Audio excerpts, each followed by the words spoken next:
Hello and welcome back to May Chess. Today we are covering round 2 of the FIDE World Team and Rapid Blitz Chess Championships. Last time Magnus gave us a taste of his returning nature, so let's just get right into it and see how he does this time against a tougher opponent. So we've got Theodore Nicholas as black versus Magnus Carlsen as white. And we start off, of course, with e4 and then e5. Knight c3, Magnus once again playing the Vienna game. Maybe this is his secret weapon. Knight f6, the Falkbeer variation, potentially setting up a counter attack in the center if white decides to go for the typical gambit kind of lines. And then g3. Once again, though, Magnus has no devious intentions with this line and instead opts for a structured game, planning to bring the bishop to g2. Although I suspect that this game will see a little less copycat nature going on. Bishop c5, bishop g2, c6. Now c6, this move doesn't open up any bishops or anything. You can see the bishop is back there. It opens up the queen, but the queen is not quite ready to come out yet. So this move is really just setting up this d5 attack, pushing in the center, really building up for this kind of attack. So Magnus is going to have to be very careful and on his toes if he wants to maintain hold of the center with his one little guy, right? And then, of course, you could always play d3 in response, but it's a little bit passive. It's not the most aggressive option that you have available. So we see knight ge2, developing the knight, trying to keep him away from being uncovered in his pawn and also not in the way of this f pawn. d5. Now, this is a beautiful strike at the center. Black now firmly grabs onto the central squares and contests white slightly more delayed approach. White's taking this more laid-back approach that I was talking about earlier. The game is completely equal, though. Magnus now only has one move, and it's time to strike back. Do you know what it is? It's not too complicated. You've probably seen these kind of things if you studied in these kind of openings before. That's right. E takes d5. And once again, there's only one move here. Or sorry, c takes d5. Yeah, there's only one move here. And this is the move. You've probably also seen this. It's pretty common. And it's the only move. It's d4. Now, there is a threat that Magnus will take the bishop, and you'd be losing a tempi by moving the bishop backwards. Plus, you want to continue pressuring the center. So Nicholas decides e takes d4. Very logical move, forcing the knight to recapture, and black's beautiful center that we were just talking about has completely evaporated, and he's been left with an isolated queen pawn. A weakness, but overall the game's very equal. So I wouldn't worry about any of that. And of course, this knight is a little soft. He's a soft target, so he can be pushed around potentially. Castling, both players are being very sane in this game. Castling, same side though, a little scary. If you know anything about castling, same side, it's that the games tend to get aggressive and much more terrifying, right? So here we go. Bishop g4. The queen is under attack. There's really only two squares that we can move to. And so, where do you go? He goes to queen d3, which is perfectly reasonable. Of course, you don't want to go to e1, blocking your rook in, and then eventually blocking these other pieces in. This move makes sense too, because you're not in the way of your bishop. So I like queen d3. It's very natural. And then, so black decides in this position, in this very neutral position, to take the knight on d4. A move that makes sense because guess what's going to happen next? Black is going to develop his piece, knight c6, and he's completely attacking this piece, kicking him around, and now the queen has to find a new home. And like we talked about earlier, like this pawn that's isolated, potentially could be looking at coming down and pushing further in the future. If it was me with the queen, I'm sure I'd move it very stupidly. I'd move it somewhere very poor, and I'd get kicked around, and then eventually d4 would come, and I'd be crying, right? But queen f4, a very nice and safe square. Computer loves it. Um, and black plays bishop h5, right? Now, this is a mistake from Nicholas, and white would have the advantage in this position. But it's kind of complicated to figure out why. So let's take a look at what happens in these two lines that I've set up, okay? So let's see. So if instead queen d7, rook e1, bishop h3, knight b5, and then, oops, sorry, I did it wrong. So instead of doing the knight up there, it's supposed to be after bishop h3, bishop h1.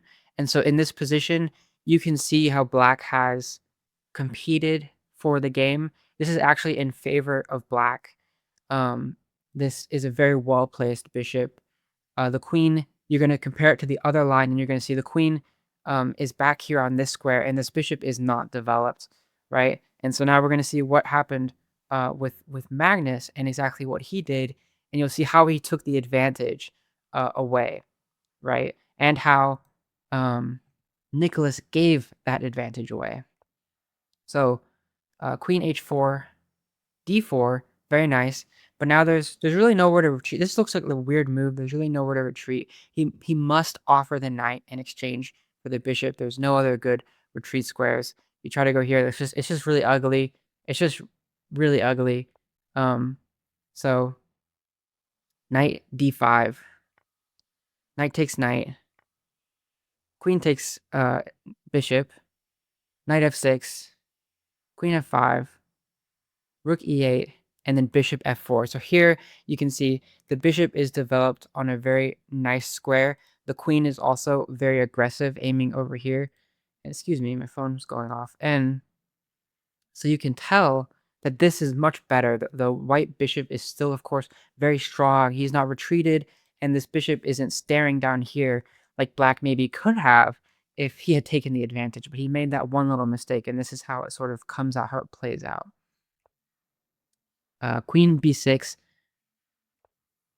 a4, and then a5. A mistake. So Magnus immediately jumps into the weak square of b5, permanently disconnecting these pawns. And of course, if you're curious, if why doesn't black take on b2? Well, takes on b2, and then rook a, b1, queen c3, rook takes b7, and you can see that this rook is going to be coming over, and this rook is on the 7th rank. It's very strong position. You've heard that rooks go on the 7th rank. It's for this kind of reason, and so this is exactly why black doesn't take that pawn. It's a poisonous b2 pawn, if you've ever heard of that, right? So instead, we see a5. A little bit of a mistake. Preferred was a6. So queen b5, rook a6. Now defending the queen. This is a not a bad move, but there's no really good move here anymore because this one little pawn move up to a5 created a huge weakness. And in the process of doing that, Magnus has pulled the rook away from its home rank. It's tied him up to defending the queen, and eventually Magnus is going to start swinging over and launching attack on the king's side, right? By tying those pieces up, he can then do that. And be aware, of course, these bishops are just staring daggers onto these weak pawns, and these pieces just holding on to it desperately. And I think I had a sideline here, so let me just look for that real quick. Yeah, so if queen a7, instead of bringing the rook down, it's pretty much the same thing. Both positions are pretty equal, so we'll just continue. Now rook fe1, taking the open file. Black, of course, has to be wary as his other rook is busy defending his queen, and if black leaves the rook on e8, then by going queen d8, then you'll see some issues. Because if queen d8, rook takes e8, and then knight takes rook, and you can see that this is not very good. You don't want the knight to be taking it, and you kind of don't want the queen to be taking it either, because this pawn is just dropping. So you can see that there's all kinds of problems in this position that's occurring in all these other lines, and Nicholas is desperately holding on, trying his best to keep these disconnected pawns healthy. Now just bringing the rooks back to the center, their favorite home, they just love it there. H6, H3, a little bit of a mistake, but not a huge issue for Magnus. It's just really, I think it's just tempo. There's other good moves that he could be making instead. Queen a7, and then here we go, queen f5. Now this move, a little confusing again. Why is queen f5 why suddenly pivot over to the king side? Well, the reason is that this knight is defended by the g7 pawn, and if there's eventually a capture on h6, that defender is lost, and then the queen will be able to capture, and the king side will be completely teared open. Now, Nicholas has 14 seconds. And he spends 8 seconds thinking about what to do for this next move. And there it is. I don't really know what this move does. Maybe just defending the pawn, just kind of turtling up. But the computer likes it, and it was the best move in the position. But now he has 3 seconds versus Magnus's 51 seconds. Magnus has a commanding lead from one little mistake, and he's just running it straight down. Bishop takes h6. Now again, you can't take the bishop because you drop the knight. Knight e7, not a very good move. Rook takes e7. G takes h6, and the king side is peeled open. The rook is fully active and working in combination with that bishop. Nicholas has no time left, and the brutal, yet simple, rook takes b7, defended by the bishop, and that's it.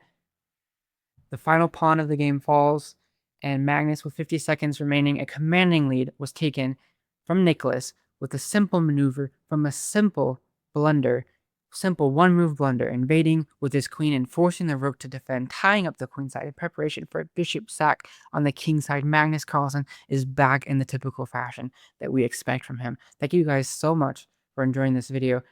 Like and subscribe down below.